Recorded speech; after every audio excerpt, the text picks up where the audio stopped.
Bonjour, je m'appelle Ariane Lavigne, je suis nutritionniste du sport, également olympienne, native de Tremblant et passionnée de ski, de planche à neige, bien sûr, de course-marche.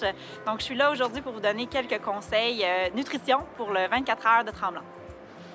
Conseil numéro 1, restez hydraté même s'il fait froid.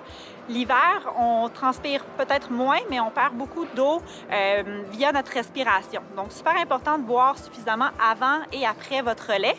Idéalement, une boisson chaude que vous pouvez apporter dans une gourde isotherme et idéalement qui serait épicée parce que quand c'est épicé, ça procure davantage une sensation de chaleur. Donc, tout ce qui est à base de gingembre, cayenne, menthe poivrée, il existe différents produits sur le marché. Donc, ça serait mon truc numéro 1. Conseil numéro 2, essayez de prévoir un repas, idéalement un bon 2 à 3 heures avant votre lait, surtout si vous faites l'événement de course ou de marche. Pourquoi? Parce que vous allez vraiment avoir un meilleur niveau d'énergie une fois en train de courir ou de marcher ou de faire du ski ou de la planche à neige, mais aussi parce que vous allez réduire tout ce qui est plus troubles digestifs ou enfin, vous allez vraiment juste mieux vous sentir. Si vous n'avez pas le temps de manger un repas 2 à 3 heures avant, exemple, vous vous réveillez en pleine nuit, vous devez sortir aller faire votre lait, je vous conseille de prendre une collation rapide mais facile à digérer. Comme par exemple, ça pourrait être un gruau fait avec du lait, une boisson de soya. Ça pourrait être sinon une rôtie avec du beurre d'arachide, un bol de céréales. Bref, quelque chose que vraiment vous digérez bien, qui va vous permettre d'avoir de l'énergie pendant votre lait.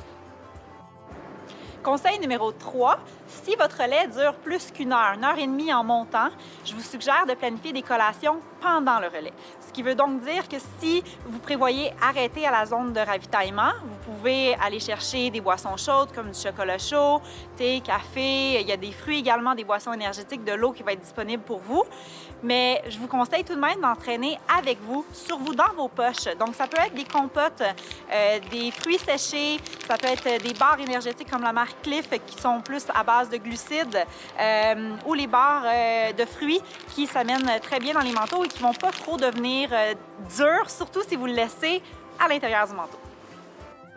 Conseil numéro 4, essayez de récupérer le plus rapidement possible dès la fin du relais en prenant soit un vrai repas ou une collation qui contiendrait des protéines et également des glucides parce que les glucides, c'est vraiment l'énergie que vous avez dépensée pendant votre relais et les protéines, c'est ce qui va vous aider à récupérer également au niveau plus musculaire. Donc, on veut aller chercher, par exemple, ça pourrait être un mélange du randonneur avec des fruits et des noix, ça pourrait être des pois chiches grillés, ça pourrait être des barres protéinées, ça pourrait être aussi justement un repas complet ou un sandwich. Si vous n'avez vraiment pas faim, allez-y avec une boisson qui contient des protéines, comme par exemple un chocolat chaud maison qui contient du vrai lait ou une boisson de soya. Conseil numéro 5, soyez vigilant avec la caféine. Oui, le café, ou du moins la caféine, est un stimulant, ça peut vous aider à survivre justement à vos relais en pleine nuit. Par contre, la caféine à haute dose, donc quand on dépasse généralement plus que 400 mg par jour, ce qui correspond généralement environ à un grand thermos de 2-3 tasses, ça peut engendrer des problèmes digestifs, ça peut même vous déshydrater, ça peut aller jusqu'à vous donner des palpitations. Donc, on reste dans des quantités qu'on tolère et on essaie de varier les boissons pour ne pas boire du café du début jusqu'à la fin du 24 heures. Conseil bonus, amusez-vous en famille, on aime ça les enfants. Bon 24 heures!